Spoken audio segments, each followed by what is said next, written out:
വാളയാർ സംഭവത്തിൽ തിരിഞ്ഞു നോക്കുമ്പോൾ സർക്കാർ എന്തൊക്കെയാണ് ചെയ്തത്? 2 പെൺകുഞ്ഞുങ്ങൾ ദുരൂഹ സാഹചര്യത്തിൽ മരണപ്പെട്ടത് 2017 ജനുവരി മാർച്ച് മാസങ്ങളിൽ. അന്വേഷണമടക്കം ആ കുടുംബത്തിന്റെ എല്ലാ ആവശ്യങ്ങൾക്കും സർക്കാർ വഴങ്ങി. വാളയാർ SI PC ചാക്കോയെ സസ്പെൻഡ് ചെയ്തു. കേസ് അന്വേഷിച്ച പൂങ്കുഴലി IPSനെ മാറ്റി DYSP MJ സോജനെ നിയോഗിക്കണമെന്ന ആവശ്യം സർക്കാർ അംഗീകരിച്ചു. പബ്ലിക് പ്രോസിക്യൂട്ടറെ മാറ്റണമെന്ന ആവശ്യവും അംഗീകരിച്ചു.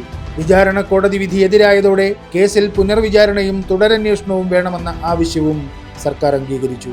ഒടുവിൽ കേസ് അന്വേഷണം CBIയെ ഏൽപ്പിക്കണം എന്നാവശ്യപ്പെട്ടതും വാളയാർ അമ്മയും സമരസമിതിയും. അതും സർക്കാർ അംഗീകരിച്ചു. CBIയുടെ റിപ്പോർട്ട് വന്നപ്പോൾ പ്രതികളായത് കുട്ടികളുടെ മാതാപിതാക്കൾ. തലയിൽ മുണ്ടിട്ട് ഓടിയൊളിച്ചത് CR നീലകണ്ഠന്റെ സമരസമിതി. ഈ സമര നാടകത്തിൽ നിന്ന് കേരളം പഠിക്കേണ്ട പാഠം എന്താണ്?